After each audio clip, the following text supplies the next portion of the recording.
Well, we got time for a few more questions here on the drive-thru this week, Jim. This next one was sent in to CornyDriveThru@gmail.com from Tate Phillips, Red Radio Productions. I've been delighted to hear so many great stories from my cousin Marty Garner about you. Oh my God, Champagne. Okay, you do know who this is. I know Marty. Marty Garner's from North Carolina. He's one of the Hardy's boys. You seem to have left... Wait. Marty Garner and old Chris Hamrick was from out that way, and of course Matt and Jeff and Jason Arndt, who became Joey Abs, right? Was that That's his right. name? Yes. Yeah. And Joey Mercury from there? No, not from there. He spent some time there, but Shannon Moore is another one of the guys. It was all of the Hardys group of guys. They were all basically the same age, and they started wrestling together. You seem to have left such a positive impression on him, and he holds you in the highest of regards.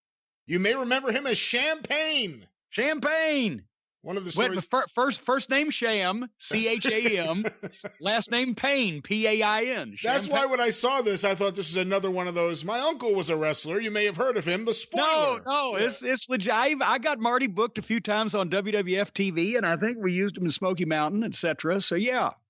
One of the stories he told me cracked me up, and I wanted to find out if you could validate it for me. I was told that Ricky Morton had developed a technique to make sure his opponent kicked out at the right time. Apparently, during the count, he would ram his finger into their butthole, making them kick out. After they came to their senses, he would inform them that they were, quote, a quart low. Please tell me this is true. That is true. All the way down to, you're about a quart low. That's called checking your oil. And Dick Murdoch used to do that too. And a lot of the, you would get a guy in a position where he was supposed to be in the dominant position, where he was either covering you or he had a hold on you or whatever. He's supposed to, basically he can't be flinching or jumping or, whatever the fuck. You would rib him that way because you're supposed to be the one selling, but meanwhile you've run your fucking finger up his asshole, or you've grabbed him by the balls and you're squeezing, or you've done something that he can't sell and he's not supposed to fucking register. And yes, and also Ricky, every once in a while, when he'd cover a guy, he'd go to hook the fucking leg and stick the fucking finger up just to make sure the guy kicked out right. But yeah, it's an old Murdoch also. Every once in a while, he did this in the Sportatorium one time for Joe Pedicino when Pedicino was running Global. He would have a guy small package him, and then Dick would cinch up on the small package, so the guy he wasn't trying to kick out, he was cinched up, so the guy that had rolled him up couldn't let go, and Dick would pin himself and then work like he was hot because the guy double crossed him. And they did that. I can't remember it. That may have been a JBL. JBL may have gotten that treatment at one point because he loved Murdoch, as everybody did. Came from Texas or that was in the business because he was just so fucking great. But he would pin himself, and the guy had no choice but to stay there because he was cinched up. But then he'd kick out in a huff, and then he'd come back and cut a promo on you in the locker room like, "What the fuck? Fucking double cross. You trying to get over on me? I'm a goddamn star." What the fuck? I didn't mean it, Dick. I don't know what happened. I couldn't let go. All kinds of shit like that. And yeah, Ricky would fucking thumb in the ass, finger in the ass, grab the balls and squeeze, whatever the fuck.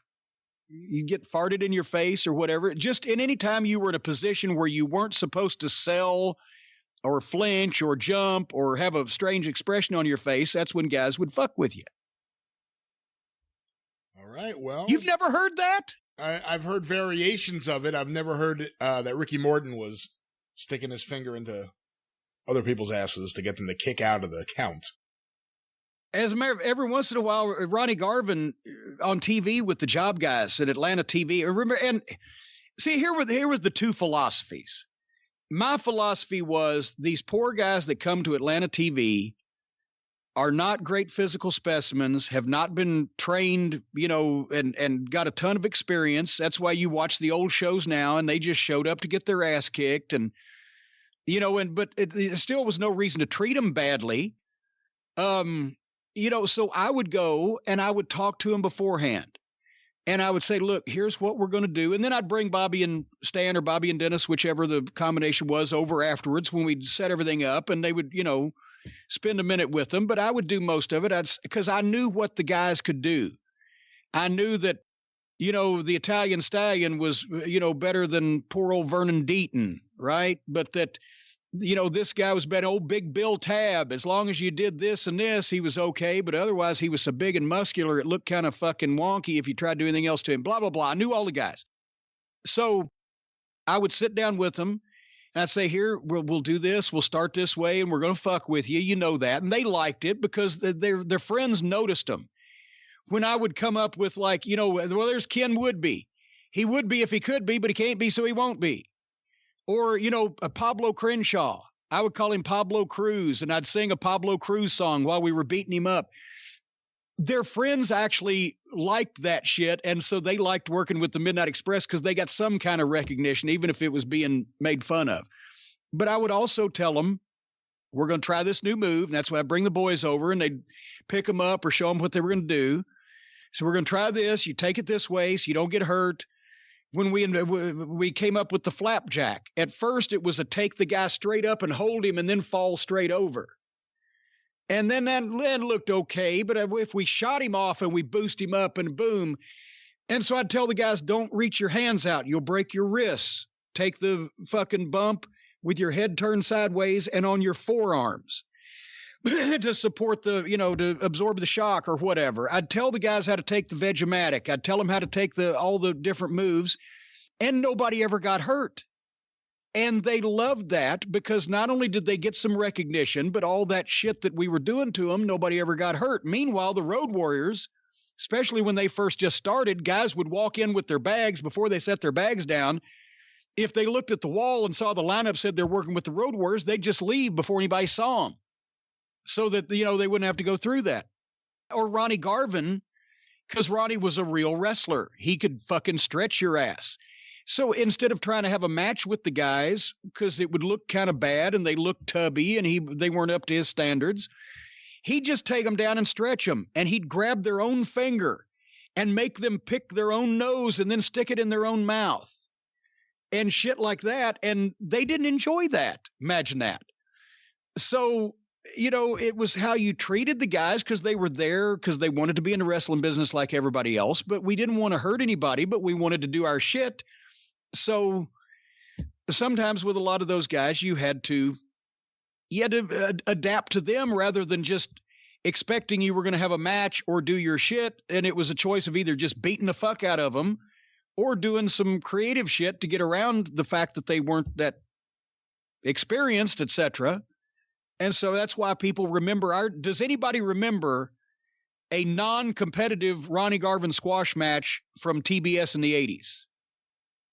No. Does anybody remember ours? Everybody does, because we were doing shit around those guys, not with them. And they were more than happy to play along because they weren't going to get hurt. Although a few times it looked like the Mulkeys got destroyed. They were doing that to themselves. We tried to talk them out of it. You couldn't throw Randy Mulkey out of the ring that he was going to grab anything or cushion his fall in any way. And they would come up with, like one time Randy said he wanted fucking Bubba to backdrop him and give him a big boost. Okay. Well, he went all the way over and landed on his face from a backdrop, an extra half a rotation. And I'm like, holy fuck.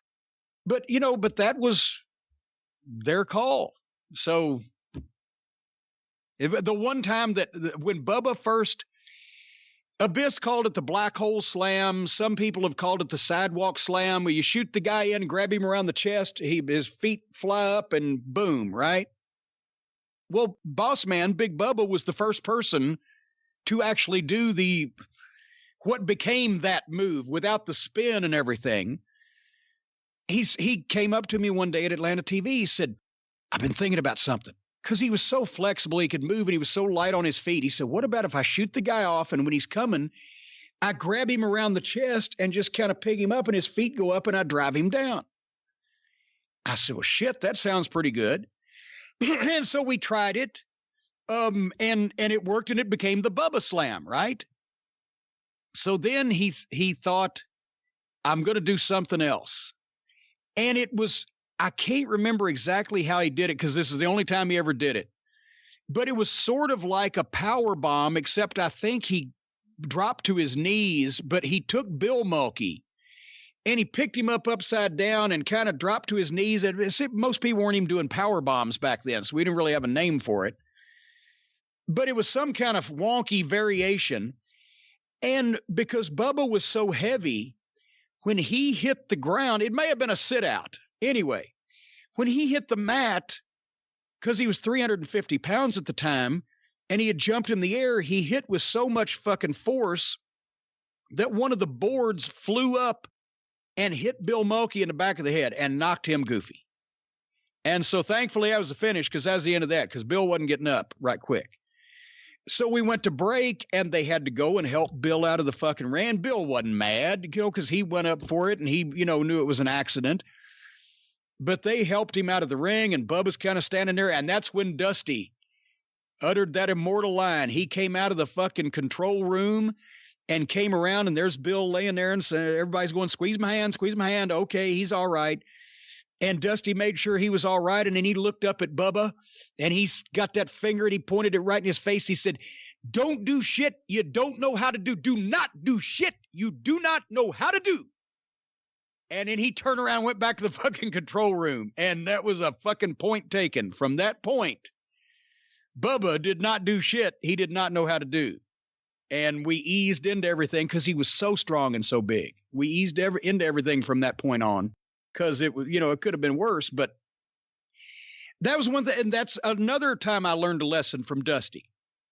Here's his own hand-picked monster that he's drawn a ton of money with, and the other guy is a job guy that works TV for $50 on weekends, but he's still one of the boys, and he still got hurt.